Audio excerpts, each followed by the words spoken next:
Hello friends, practice test 6 solve करेंगे जो आने वाली सभी नर्सिंग ऑफिसर एग्जाम्स के लिए बहुत हेल्पफुल है। Question 1, normal labour is the process by which contraction of the gravid uterus expels the fetus and the other products of conception. सामान्य प्रसव वह प्रक्रिया है जिसके द्वारा गर्भवती गर्भाशय के संकुचन, भ्रूण और गर्भधारण के अन्य उत्पादों को बाहर निकाल देते हैं। ऑप्शन देखेंगे। अंतिम मासिक धर्म से 37 से 42 सप्ताह के बीच, 37 सप्ताह के गर्भ से पहले, 42 सप्ताह के गर्भ के बाद, 24 सप्ताह के गर्भ के बाद। तो इसका सही आंसर होगा option A, between 37 and 42 weeks from the last menstrual period. इसका कुछ एक्सप्लेनेशन देखते हैं। Between 37 and 42 weeks from the last menstrual period, labor is a physiological process during which the fetus, membrane, umbilical cord, and placenta are expelled from the uterus. अंतिम मासिक धर्म से 37 से 42 सप्ताह के बीच प्रसव एक शारीरिक प्रक्रिया है जिसके दौरान भ्रूण, झिल्ली, गर्भनाल और प्लेसेंटा को गर्भाशय से बाहर निकाल दिया जाता है। Next question number 2।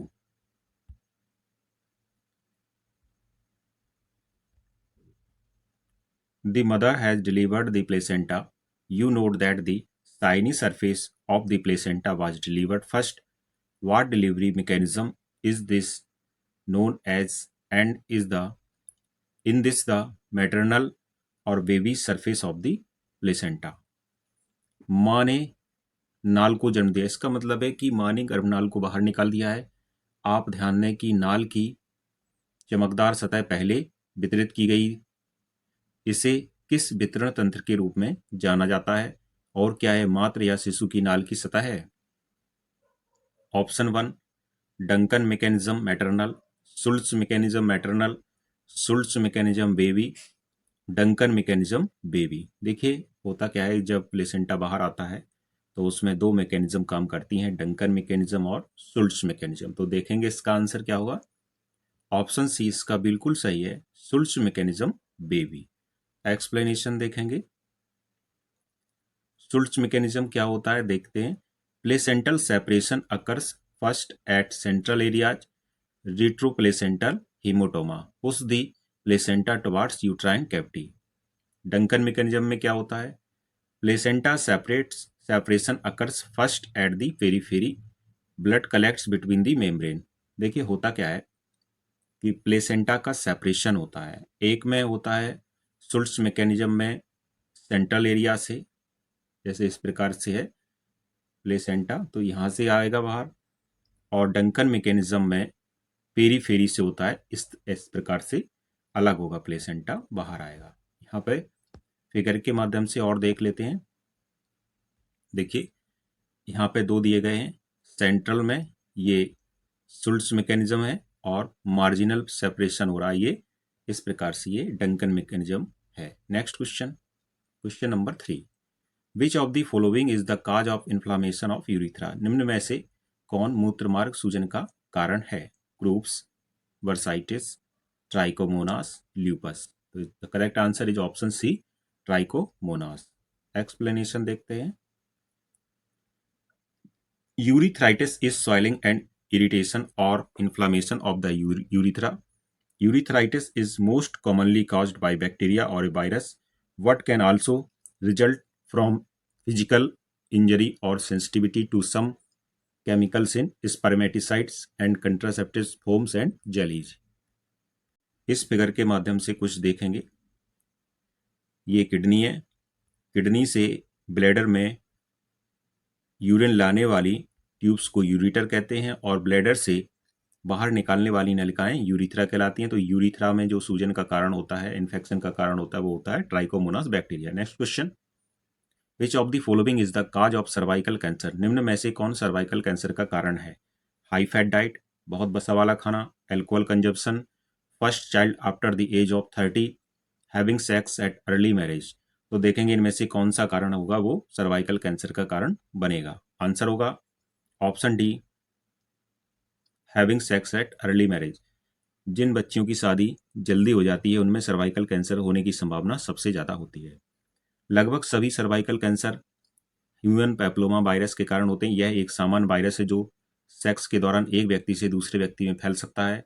एचपीवी कई प्रकार के होते हैं। कुछ एचपीवी प्रकार महिला के गर्भाशय ग्रीवा में परिवर्तन का कारण बन सकते हैं, जो समय के साथ गर्भाशय ग्रीवा के कैंसर का कारण बनती है, जबकि अन्य प्रकार जननांग या त्वचा पर मस्से पैदा कर सकते हैं। सर्वाइकल कैंसर के लक्षण देखते हैं क्या क्या होते हैं।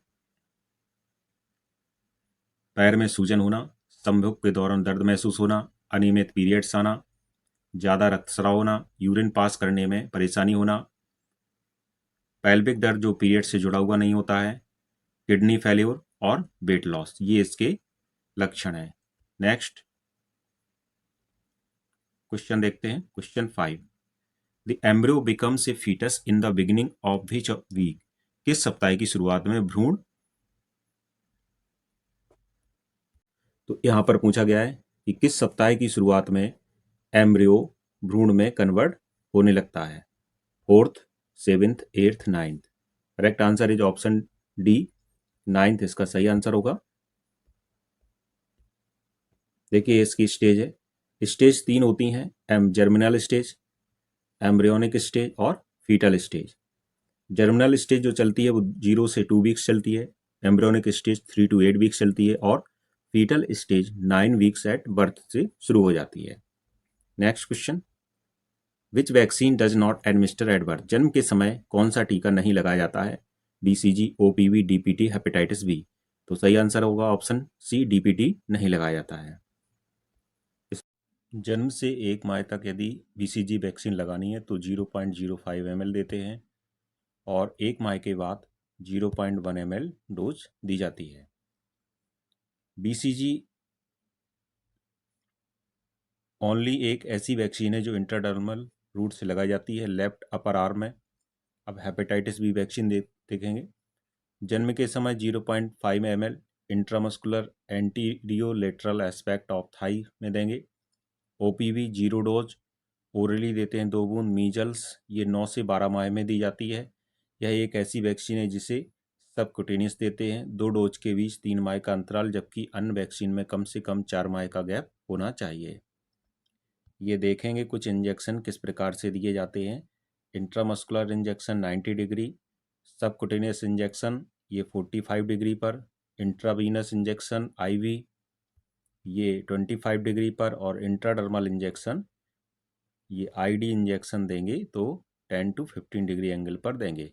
अब इसमें देखो ये इसमें परतें भी दी गई हैं, तो ताकि किस परत में कौन सा इंजेक्शन लगाया जा रहा है। यदि किसी स्टूडेंट को इसका पीडीएफ चाहिए हो तो इस नंबर पर कॉल या व्हाट्सएप में कर सकता है।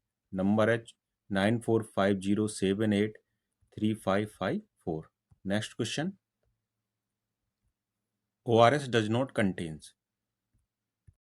ORS में शामिल नहीं है glucose, calcium lactate, sodium bicarbonate और सोडियम क्लोराइड। सही आंसर होगा option B, calcium lactate ORS में शामिल नहीं होता है। Next question, which organ affect in Wilms tumour. Wilms tumour में कौन सा अंग प्रभावित होता है। Kidney, brain, liver, lungs. सही आंसर होगा ऑप्शन ए, किडनी। एक्सप्लेनेशन देखेंगे। विल्म्स ट्यूमर को नेफ्रोब्लास्टोमा भी कहते हैं। यह सामान्यतः 3 से 4 वर्ष के बच्चों को प्रभावित करता है। Next question, malaria and filaria are transmitted by. Malaria और फाइलेरिया किसके द्वारा फैलते हैं। Mosquito, flea, mouse, cat. सही आंसर होगा ऑप्शन ए, मॉस्किटो द्वारा। Next, anganwadi worker is the part of. Anganwadi कार्यकर्ता किसका हिस्सा है। आईसीडीएस, एनएचएम, आरवीएसके या नन ऑफ एबव। तो सही आंसर होगा option A, ICDS. Next question, kidney की कार्यात्मक इकाई है neuron, cells, nephron, blastocyst. The functional unit of kidney is option C, nephron.